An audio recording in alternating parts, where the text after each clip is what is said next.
자, 교과서 내용 잘 들었죠? 이 교과서는 너무 심플합니다.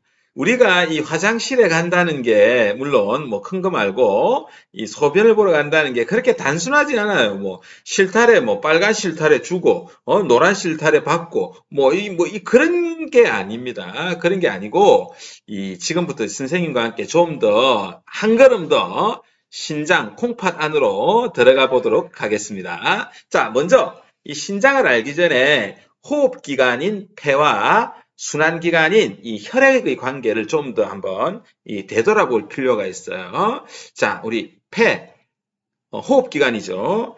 폐에서 어떤 일이 벌어진다고 했죠? 네 글자로. 가장 중요한, 네? 무슨 교환? 물물 교환? 아닙니다. 가스 교환, 가스 교환이 폐에서 일어난다 그랬죠. 어떤 가스와 어떤 가스입니까? 예? 그렇죠. 산소와 이산화탄소. 산소는 주고 이산화탄소는 받아서 나오는 거죠. 요게 폐에서 일어나는 가스 교환입니다. 그리고 지난 시간 공부했죠. 이 순환계 할 때 온몸으로 쫙 온, 대동맥을 거쳐서 모세혈관까지 온 이 혈액이 온몸의 조직세포에서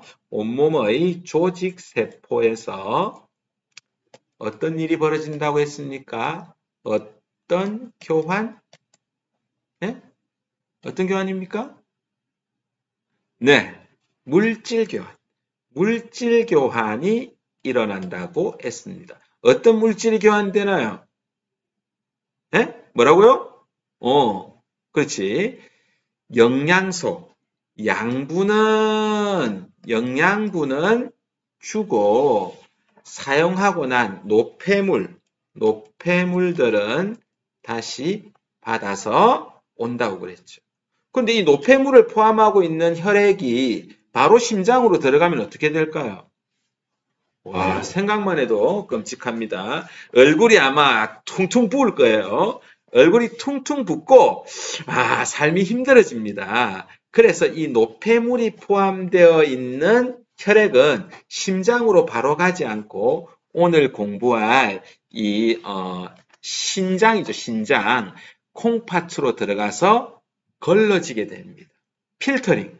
정수기처럼 우리한테 필요 없는 물질은 걸러내서 바깥으로 내보냅니다. 이게 바로 소변을 누는 과정이죠. 이게 바로 배설이라고 합니다. 배설.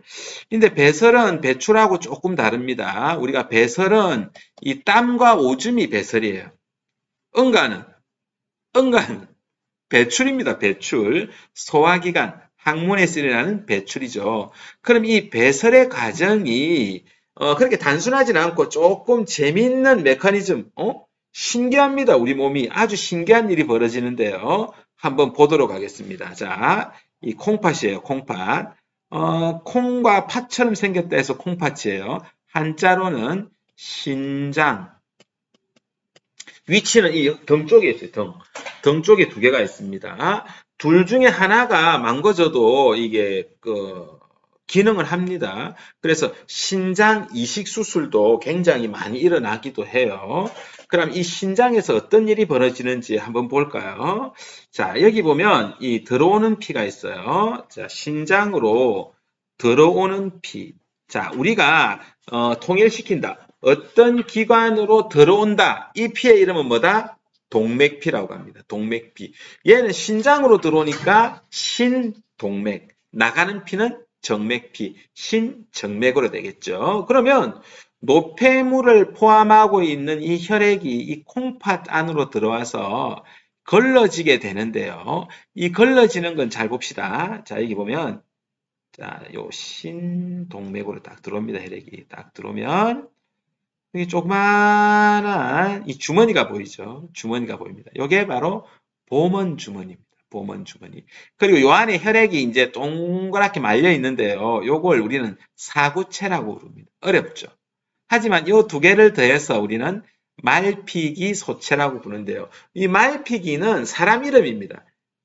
이 신장 속에 있는 이 기능을, 이 조직을 발견한 사람의 이름이 말피기예요. 말피기. 자, 여기서 이 걸러지고 나면 요 보시다시피 걸러져서 나오는 것이 길이 있고 혈액이 그대로 지나가는 길이 있어요. 여기서 다시 교환이 일어납니다. 물질 교환이 일어나요. 물질 교환이 일어나는데 이 물질 교환이 일어나고 노폐물들은 정맥으로 가는 게 아니라 정맥을 통해서 이렇게 모세혈관에서 교환이 일어나고 찌꺼기들은 다시 길을 가죠. 이 신우라고 하는 이미 집합체라 그러기도 합니다. 방광에 모이게 되는 거죠. 방광에 이 노폐물들이 많이 모이게 되면 신호가 옵니다. 어떤 신호일까요? 화장실에 가야 할 신호가 오는 거죠. 요걸 좀 더 한 걸음 더 들어가서 자세히 한번 알아보도록 하겠습니다. 자, 다른 화면이 이렇게 준비되어 있습니다. 자, 볼까요? 자, 여기 보면 이 콩팥 동맥이 아까 신정맥이라고 그랬죠.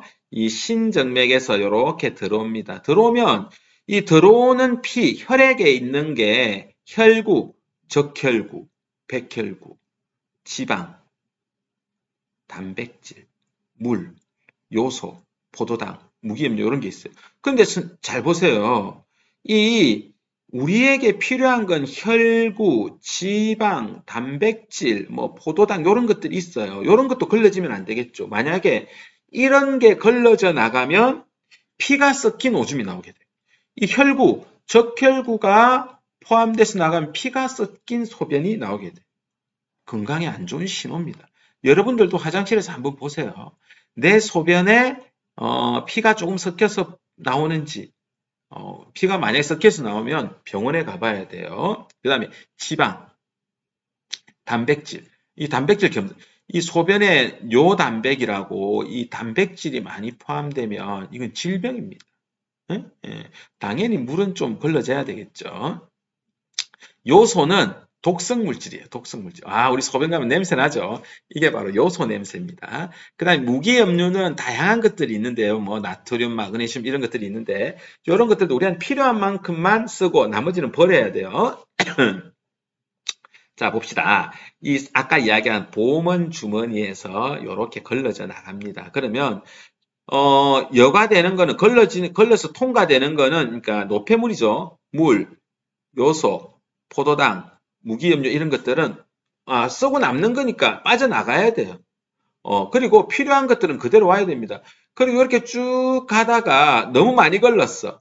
그래서 여기 보면 혈액에 남아있는 노폐물 등의 일부 성분이 있습니다. 이런 것들은 다시 여기 모세혈관에서 한번 또 걸러져요. 그 다음에 필요한 성분이 여기 들어있다면 다시 한번 흡수를 합니다. 야, 아껴 써야 돼요. 함부로 버리지 않습니다. 우리 몸도 뭐 함부로 버리지 않아요. 필요한 만큼만 버리고 필요한 만큼만 쓰고 이렇게 되는 거예요. 근데 함부로 버리게 되면 어떻게 됩니까? 이게 병입니다. 예? 남아있는 피도 확 버리고 지방도 확 버리고 단백질도 확 버리고 이 낭비하면 이게 병이 되는 거예요. 원래 우리 몸은 낭비를 안 하게끔 시스템이 되어 있는 겁니다.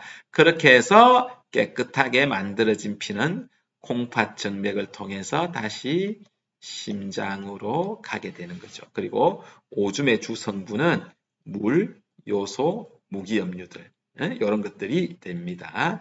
짭짜리하죠. 짭짜리합니다. 그렇다 옛날에는 어떤 병에 걸리면 애기 오줌도 먹었다고 하는 게 있는데 한의학적으로 이런 이 무기염료들이 들어있어서 그렇습니다. 그렇지만 요소 요 부분은 독성 물질이라는 걸 잊지 마시기 바랍니다. 또 해라는데 또 해라. 자, 요 무기염료들은 우리의 필요한 수도 있고 요 요소는 독성 물질입니다. 자, 이상으로 오늘 강의를 마치도록 하겠습니다.